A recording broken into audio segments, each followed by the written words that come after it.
I'm not too sure how to start this. So, hello. Hello, hello, hello. Hi. Hello. Hi. Welcome to this new series I've decided to start. This is the Deinfluencing series.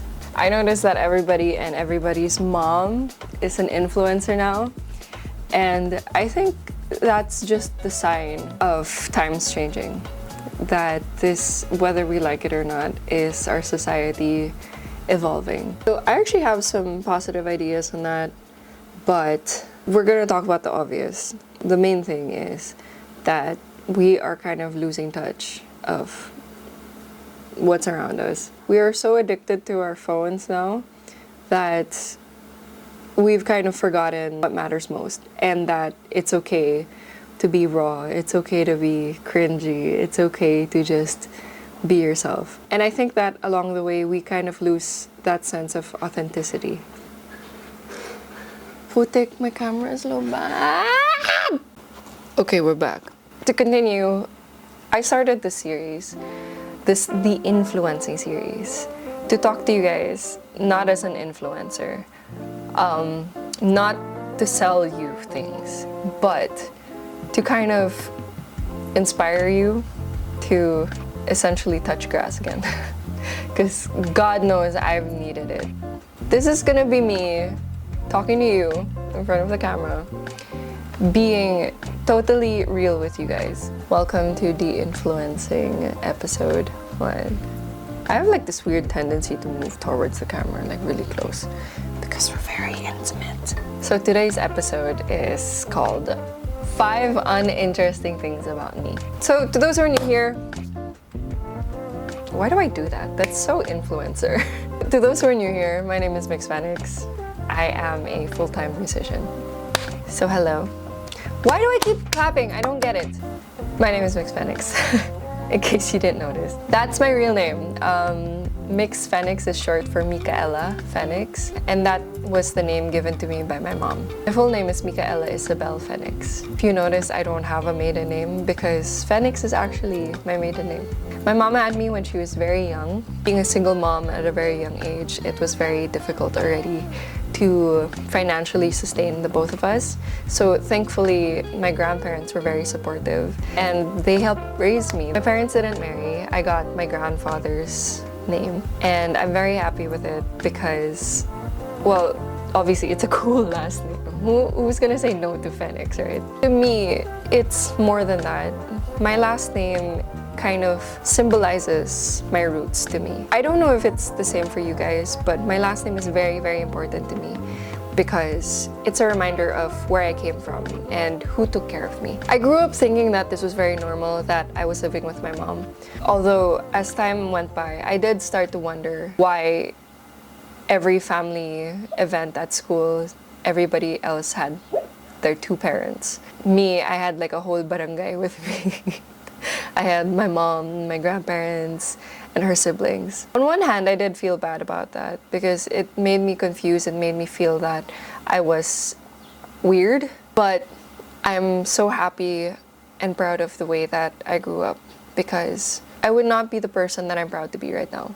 And that's that. My second uninteresting thing about me is I made music and art as a coping mechanism. So I grew up as the only kid in the house. Everybody was either working or in school, so I was often left with my grandmother. She took me on yearly trips to our small town in Bohol, and both my grandparents are Bisaya. My lola is from Bohol, my lolo is from Leyte. That's actually an explanation why I didn't really learn Tagalog because on one hand, I always heard my grandparents speaking in Bisaya, and then my family, the rest of my family, was speaking in English because at the time also, I guess, English was like taught as the primary language in schools. But yeah, back to the topic. I would go to Bohol every year for the fiesta. It would just be me and my lola, and we would always visit relatives all over Bohol. And it was a very simple town. There was no signal even growing up, so I was really left to like wander around and play with the neighbors. Those of whom I'm still friends with actually on Facebook. The times when I wasn't playing with my friends, I was left on my own a lot. So I was bored a lot. But I think that's important now because kids these days are glued to their iPads. iPad kids. They're not given enough space to sit down and explore art or to get involved with the environment. So my lola would buy me crayons and paper and I used to draw like a whole lot. When I got older, I learned the guitar and it was actually a requirement for class. I was about 12, 13 when it happened. And soon after, I wrote my first song. And looking back at it, I had a lot to unpack from my childhood. While I was always asked to sing at fiestas or family gatherings by my lola, obviously, I didn't really think of it as like a serious thing. Although I did have like this fantasy of like one day singing on stage and like being a badass. Uninteresting thing about me, number three. I like flowers. So I grew up very boyish. I think that's pretty obvious. I played sports and I played Pokemon on my Game Boy a lot, and it became like essentially my personality. My favorite cartoon character was, and actually still is, Buttercup from Powerpuff Girls. Growing up, I hung out with mostly guys, and it wasn't because like I was a pick-me or anything, because I don't think they were interested in me that way anyway. But it was also because girls made me nervous. I actually would get so anxious talking to a girl and like we're talking eye to eye and it's like, so for a bit I actually thought I might be gay. I'm actually not. I didn't experiment on it or anything. I just was just looking at some of my pretty girlfriends and I was like, no, it's not happening for me. But I would see a cute guy and I'd be like, ooh. Maybe that means that my guy friends were not cute. As I became more feminine in my 20s, that was actually, yeah, it was more recent that I became a little more feminine. I started thinking about skincare, dressing up the way I wanted to in a more feminine way. I started dating, and whenever I would receive flowers, that was like, it triggered something in me. The kilig was there. And obviously being very boyish growing up, I used to think flowers were stupid. But there's just something so simple and quiet and beautiful about flowers that makes you look at them and just smile. So I think it's so underrated. Flowers in general. I love flowers. I don't care where they're from.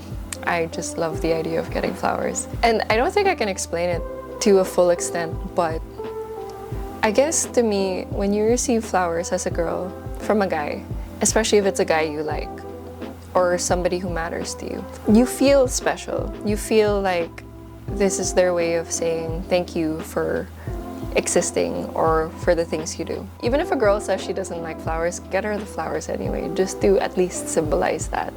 Uninteresting thing about me, number 4. I hate my neighbors. They suck. That's all. And finally, uninteresting thing number 5. This is a little serious for me. Sometimes people think that I lived a privileged life.